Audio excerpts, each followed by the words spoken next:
Welcome to Nanak classes. दोस्तों, Nanak classes के YouTube channel पे आपका स्वागत है और आज हम चर्चा करेंगे राजस्थान करंट अफेयर्स 2022 7 फरवरी के most important question. Today most important क्वेश्चनों की चर्चा करेंगे। सभी विद्यार्थियों को गुड मॉर्निंग और जल्दी से वीडियो को आप शेयर कर दें अपने दोस्तों में, टेलीग्राम, व्हाट्सएप, फेसबुक। और शुरुआत आज के सुविचार से।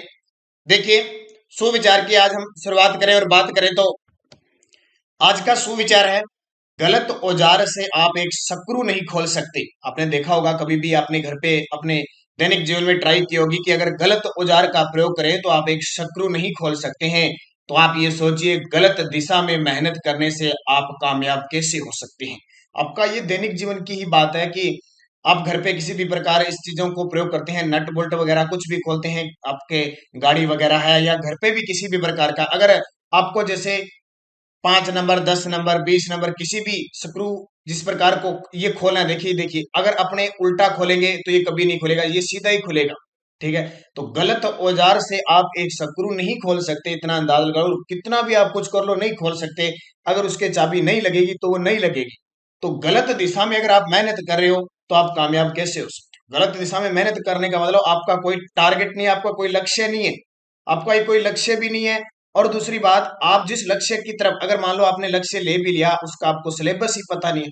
एक तो सबसे पहले आप जिस भी विभाग में तैयारी कर रहे हो, किसी की भी, कंप्यूटर टीचर की है, फर्स्ट ग्रेड की है, सेकंड ग्रेड की है, कोई राजस्थान पुलिस है, आपके पास सिलेबस होना चाहिए। और सिलेबस में आपको पता होना चाहिए कौन कौन से टॉपिक है, कितने नंबर के आएंगे, मुझे कौन सा ज्यादा टॉपिक पढ़ना है। अगर ये चीज का अगर आपको ज्ञान होगा ना, फिर आप अपने लक्ष्य में कामयाब हो सकोगे। तो गलत दिशा में जाने से कभी कामयाबी में, मेहनत आप करते हो लेकिन मेहनत का पता ही नहीं है कि किस दिशा में क्या करना है हमें, तो वो मेहनत कभी काम में नहीं आती है। तो इस बात को आपको ध्यान रखना है। पहला क्वेश्चन देखिए, बहुत इंपॉर्टेंट है, ये मान के चलो 2021 में 2-3 बार क्वेश्चन आ गया, पक्का आएगा।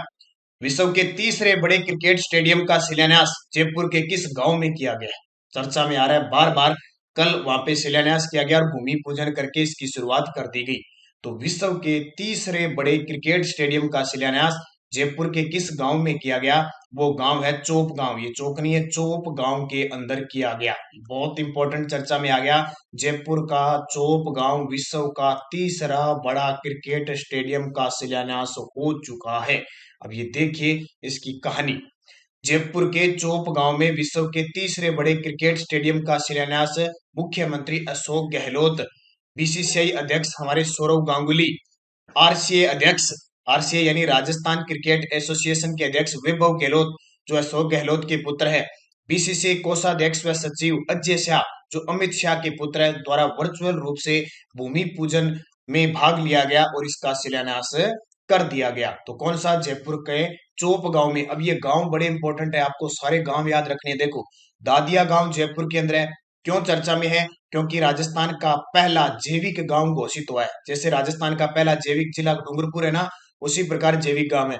बिलोची गांव जयपुर में क्यों प्रसिद्ध है? क्योंकि 1 अगस्त 2021 से घर घर औषधि योजना की शुरुआत हुई थी। घर घर औषधि योजना की शुरुआत हुई थी और अब तक तुलसी, कालमेघ, अश्वगंधा, गिलोय की बेल के पौधे बांटे गए थे। 2-2 बार बांटे जाएंगे, अभी एक बार और बांटे जाएंगे।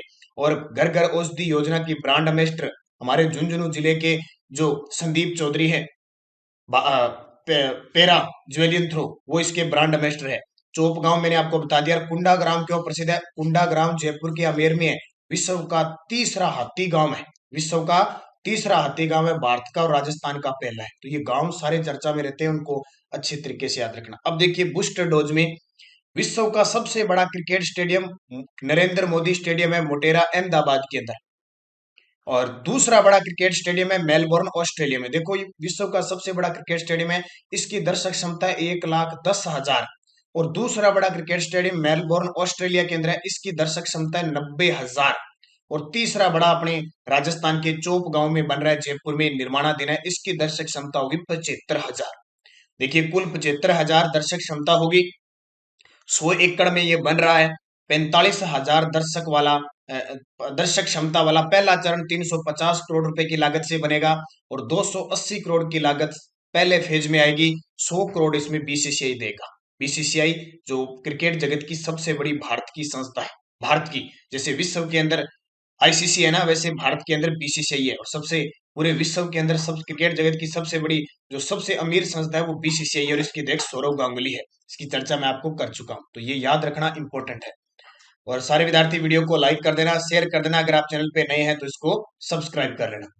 दूसरा क्वेश्चन देखिए, सुर सम्राज्ञी भारत रत्न लता मंगेशकर का निधन हो गया, राजस्थान के किस विश्वविद्यालय द्वारा हाल ही में उन्हें मानद उपाधि दी गई थी? कल आपको पता है कि भारत रत्न लता मंगेशकर का निधन हो गया था, और कुछ दिन पहले ही हमारा राजस्थान का एक विश्वविद्यालय है जिसने इन्हें मानद उपाधि डिग्री से सम्मानित किया था, वो है जयनारायण व्यास विश्वविद्यालय जो जोधपुर के अंदर। ये काफी चर्चा में आ रहा है लगातार। कौन सा? जयनारायण व्यास कौन थे? जयनारायण व्यास हमारे राजस्थान के दूसरे मनोनीत मुख्यमंत्री थे, प्लस राजस्थान के एकमात्र ऐसे मुख्यमंत्री जो मनोनीत भी हुए थे और निर्वाचित भी हुए थे। जब हम बात करते हैं जयनारायण व्यास की, तो जालोर के अंदर एक नृत्य प्रसिद्ध है, ढोल नृत्य। ढोल नृत्य को प्रकाश में लाने का श्रेय किसको जाता है? जयनारायण व्यास को। और जयनारायण व्यास को कुछ समय के लिए सिवाना दुर्ग के अंदर भी कैद किया गया था, तो ये याद रखना। जयनारायण व्यास काफी चर्चा के अंदर रहते हैं। अखंड भारत इनकी एक रचना है, वो भी पूछी जाती है पेपर में। तो जयनारायण व्यास विश्वविद्यालय जोधपुर के अंदर 18वां दीक्षांत समारोह हुआ था। 18वें दीक्षांत समारोह में एक तो लता मंगेशकर को और दूसरा हमारे कृषि वैज्ञानिक एमएस स्वामीनाथन, जो अपनी जो किसान आयोग है, राष्ट्रीय किसान आयोग है, उसके अध्यक्ष हैं, एमएस स्वामीनाथन को मानद उपाधि से सम्मानित किया गया। इन दोनों को याद रखना। अब देखिए इनकी डिटेल, तो ये देखिए सुर सम्राज्ञी लता मंगेशकर जी का, जिनका कल 5 फरवरी 2022 को मुंबई के एक अस्पताल में निधन हो गया। तो 18वें दीक्षांत समारोह में लता मंगेशकर और एमएस स्वामीनाथन को मानद उपाधि दी गई। अब देखिए लता मंगेशकर के बारे में थोड़ी सी चर्चा हम कर लेते हैं। हालांकि कल वीडियो मैंने आपको दे दिया, भारत की स्वर कोकिला इन्हें कहा जाता है। इनका जन्म 28 सितंबर 1929 इंदौर मध्य प्रदेश के अंदर हुआ था, और अंतिम सांस इन्होंने ली 6 फरवरी 2022 मुंबई के ब्रीच कैंडी अस्पताल में, और इनकी आयु थी 92 वर्ष की आयु। अब इंपॉर्टेंट क्या है, विश्व में सबसे ज्यादा गीत गाने का रिकॉर्ड है इनके पास। पुरस्कार देखो, फिल्म फेयर पुरस्कार मिला इन्हें 1958 में, फिर 62 में, फिर 65 में, फिर 69 में, फिर 93 में, 94 में, छह बार फिल्म फेयर अवार्ड प्राप्त कर चुकी है। राष्ट्रीय पुरस्कार मिला 1972 में, 75 में और 90 में। 1969 में इन्हें पद्म भूषण मिला। 1974 में दुनिया में सबसे अधिक गीत गाने का गिनीज बुक ऑफ रिकॉर्ड में इनका नाम आया। 1989 में दादा साहब फाल्के पुरस्कार। कल आपने देखा होगा, मैंने लास्ट 3 मंथ का वीडियो आपको दिया था, उसमें मैंने आपसे क्वेश्चन पूछा था कि अब की बार दादा साहब फाल्के पुरस्कार किसको मिला? रजनीकांत को। और 1989 के अंदर देखो दादा साहब फाल्के पुरस्कार मिल चुका है लता मंगेशकर को। 1999 में पद्म विभूषण मिल चुका है। और ये सबसे इंपॉर्टेंट क्वेश्चन है आज का, 2001 में भारत का सर्वोच्च नागरिक सम्मान भारत रत्न प्राप्त हो चुका है किसको? लता मंगेशकर को। मुझे कमेंट करके बताना है कि 2001 में जब लता मंगेशकर को भारत रत्न मिला था, उसके साथ एक व्यक्ति और थे, वो भी संगीत से संबंध रखते थे, वो कौन थे जिनको इनके साथ भारत रत्न मिला? ये कमेंट करके आप सारे विद्यार्थी बताओगे, कल की क्लास में मैं आपको उत्तर दूंगा उसका। तीसरा प्रश्न देखिए, राजस्थान सरकार ने प्रतियोगी परीक्षाओं के बेहतर आयोजन के सुझाव देने के लिए एक उच्च स्तरीय कमेटी का गठन किया गया है, इसके अध्यक्ष बनाए गए हैं। राजस्थान सरकार ने परीक्षाओं के बेहतर आयोजन के सुझाव देने के लिए, अभी आपको पता है रीट वगैरह के, पटवारी के, एसआई के, कितने मामले जो भी राजस्थान सरकार एग्जाम करवाती है वो बार बार किसी न किसी के चपेट में आ जाती है, या तो कोई लीक का मामला आ जाता है, या जैसे रीट का तो बहुत ज्यादा मामला आ चुका है। तो उसके लिए सरकार ने कहा है कि परीक्षा किस प्रकार से आयोजित की जाए, क्या उसमें सिस्टम रखा जाए ताकि विद्यार्थी परेशान ना हो। तो इसके लिए एक समिति का गठन किया गया है। उस समिति के जो अध्यक्ष बनाए गए हैं, जस्टिस विजय कुमार व्यास को बनाया गया है। किसे? जस्टिस विजय कुमार व्यास को। देखिए क्या है, सरकार द्वारा गठित समिति प्रतियोगी परीक्षाओं के लिए प्रश्नों का निर्धारण, पेपर तैयार करने व प्रश्न पत्रों की प्रिंटिंग के दौरान सुझाव उपायों को और मजबूत करने के लिए सरकार रिटायर्ड न्यायाधीश यानी सेवानिवृत्त न्यायाधीश विजय कुमार व्यास को अध्यक्ष और पूर्व आईपीएस अधिकारी ऑफिसर महेंद्र कुमावत कमेटी के प्रधान सचिव बनाए गए हैं। समिति सभी पहलुओं पर अध्ययन करके 45 दिन में सरकार को अपनी रिपोर्ट सौंप देगी। इससे पहले सरकार ने आरपीएससी के पूर्व अध्यक्ष एमएल कुमावत के नेतृत्व में भी एक कमेटी का गठन किया था, जिसने ये कहा था कि आरपीएससी के अंदर, आरपीएससी या भर्तियों के अंदर क्या किया जाए कि वन टाइम रजिस्ट्रेशन का सिस्टम किया जाए, कि बार बार जो विद्यार्थी है उसको डॉक्यूमेंट न लगाना पड़े और एक बार में डॉक्यूमेंट उसके सबमिट हो जाए और उसके बाद में जैसी कोई वैकेंसी आती है तो आवेदन प्रक्रिया का जो शुल्क देके सीधा ऑटोमेटिक जैसे एसएसओ आईडी होती है उस प्रकार सिस्टम करते हैं। तो अब एक नई कमेटी और है, देखो क्या सुझाव देती है, क्या सिस्टम होता है। विजय कुमार व्यास की अध्यक्षता। अब देखिए ऑप्शन है हमारे पास शिव सिंह राठौड़। ये पहले आरपीएससी के कार्यवाहक अध्यक्ष थे, हाल ही में ये सेवानिवृत्त हो चुके हैं। इनकी जगह आरपीएससी के कार्यवाहक अध्यक्ष किसको बना दिया, जसवंत सिंह राठी को। जस्टिस गोपाल कृष्ण व्यास कौन है, हमारे राजस्थान के राज्य मानवाधिकार आयोग के वर्तमान अध्यक्ष है जस्टिस गोपाल कृष्ण व्यास, जिसको हम कहते हैं जीके व्यास। और जसराज चोपड़ा, आपको याद होगा 2008 के अंदर जोधपुर के मेहरानगढ़ दुर्ग के अंदर चामुंडा माता के मंदिर में भगदड़ मचने से बहुत सारे लोगों की मृत्यु हो गई थी। उसकी जांच के लिए एक कमेटी बैठी थी, जस्टिस जसराज चोपड़ा जांच समिति बैठी थी, लेकिन आज तक अब तक उसकी रिपोर्ट नहीं है। ये 2008 की बात है ये, तो वो समिति से भी जसराज चोपड़ा का संबंध है। ये इंपॉर्टेंट क्वेश्चन है परीक्षा की दृष्टि से। चौथा क्वेश्चन देखिए, राजस्थान के खेल मंत्री अशोक चांदना ने किस विश्वविद्यालय में ओपन थिएटर का उद्घाटन किया है। राजस्थान के खेल मंत्री अशोक चांदना ने किस विश्वविद्यालय में ओपन थिएटर का उद्घाटन किया है। ये विश्वविद्यालय मोहनलाल सुखाड़िया विश्वविद्यालय उदयपुर। कौन सा, मोहनलाल सुखाड़िया विश्वविद्यालय उदयपुर। अब आप जानते हो मोहनलाल सुखाड़िया कौन थे, हम आधुनिक राजस्थान के निर्माता कहा जाता है। राजस्थान के ऐसे मुख्यमंत्री जिन्होंने 4 बार मुख्यमंत्री की शपथ ली थी, कौन है, मोहनलाल सुखाड़िया। इनको याद रखना इंपॉर्टेंट है, सबसे लंबे कार्यकाल वाले ये मुख्यमंत्री हैं। अब देखिए राजस्थान के खेल मंत्री हैं अशोक चांदना ने मोहनलाल सुखाड़िया विश्वविद्यालय उदयपुर के अंदर ओपन थिएटर का उद्घाटन किया है।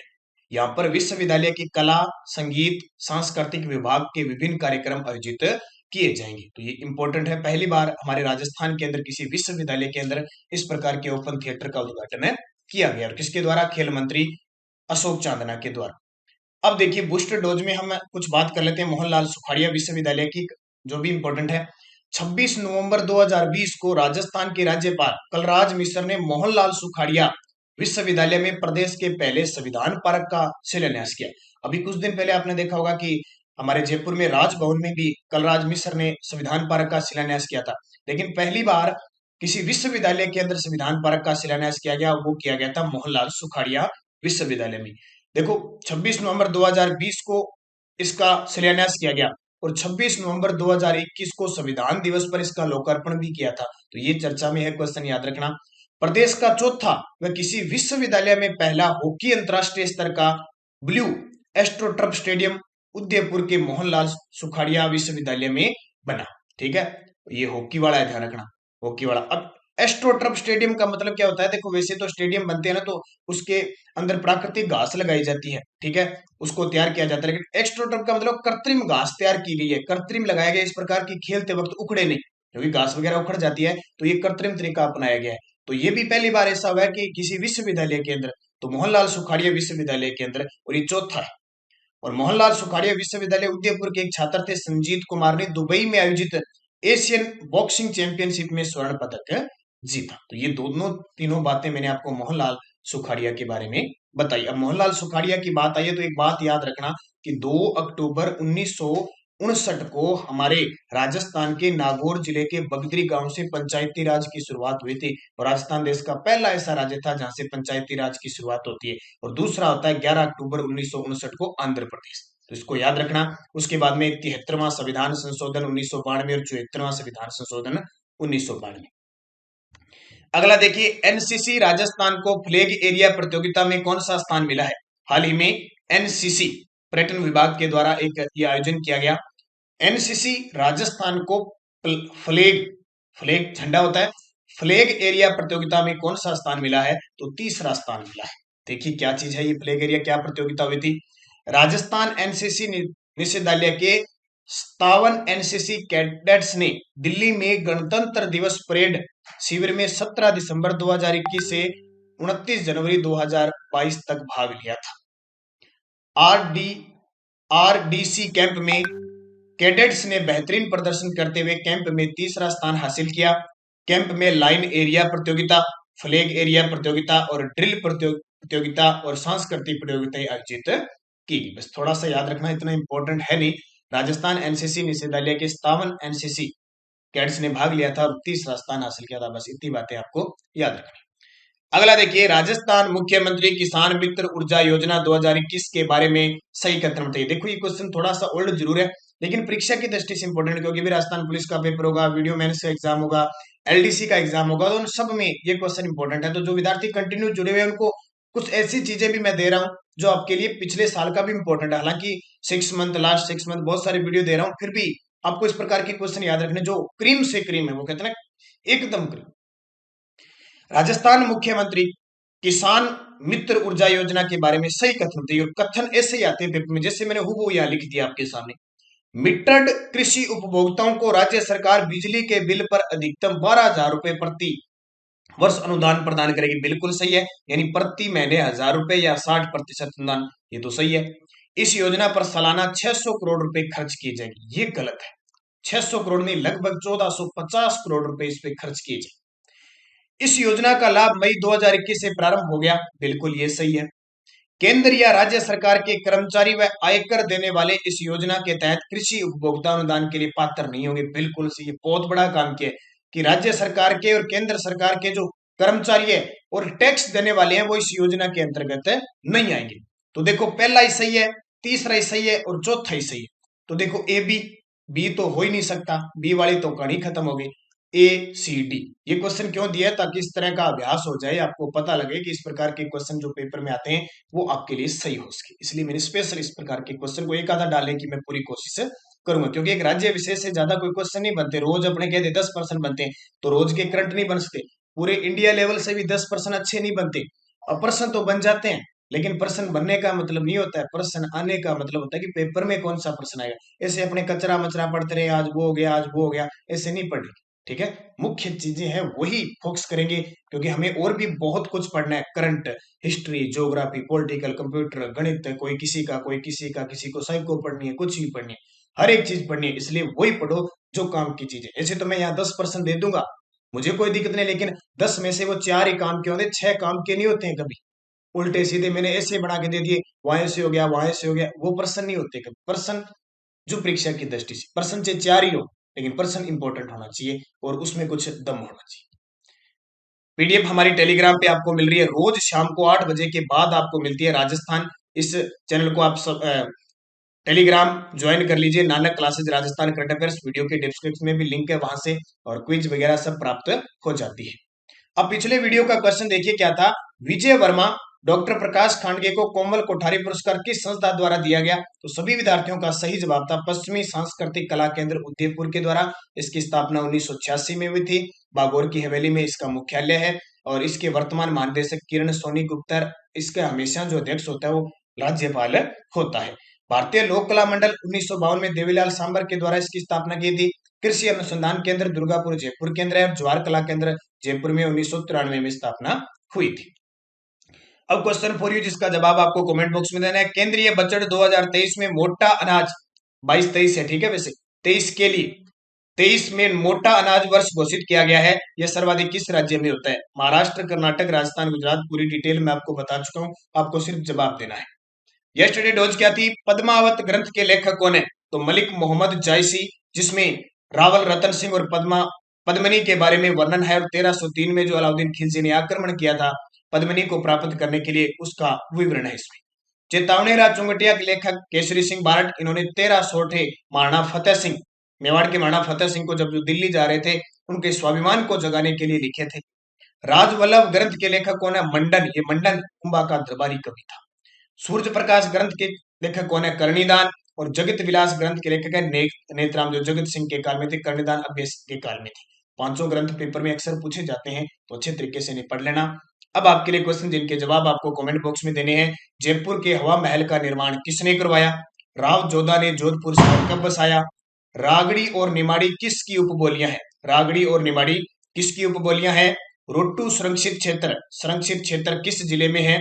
और राजस्थान की ऐसी नदी जो कर्क रेखा को 2 बार पार करती है। पांचों ही क्वेश्चन 2021 के एग्जामों में आए हुए मैंने सीधे सीधे लिए हैं, तो पांचों को अच्छे तरीके से पढ़ लेना, जवाब दे देना। वीडियो के डिस्क्रिप्शन में लिंक है सबके। कोई भी वीडियो आपको देखना है आप लाइक शेयर किया करो। हमारे पीडीएफ प्राप्त करने के लिए आपको नंबर दिए हुए हैं, आप उसमें पीडीएफ प्राप्त करते हो। जनवरी महीने की पूरी आपको वीडियो मिल चुकी है, अच्छे तरीके से आप पढ़ते रहना। ये देखिए जनवरी 2020 की, अगर ये पीडीएफ लेना चाहते हो तो 8094496272 इस नंबर पे फोन पे, गूगल पे, पेटीएम की व्यवस्था है। सिर्फ 20 रुपए में आप ये पीडीएफ ले सकते हो और प्रिंट भी इसका निकाल सकते हो। पूरे 2022 का इसमें निचोड़ है, अच्छे तरीके से तैयार की गई है। इसके अंदर बूस्टर डोज वगैरह सब है। एक बार फिर सारे विद्यार्थी वीडियो को लाइक कर देना। धन्यवाद। जय हिंद, जय भारत।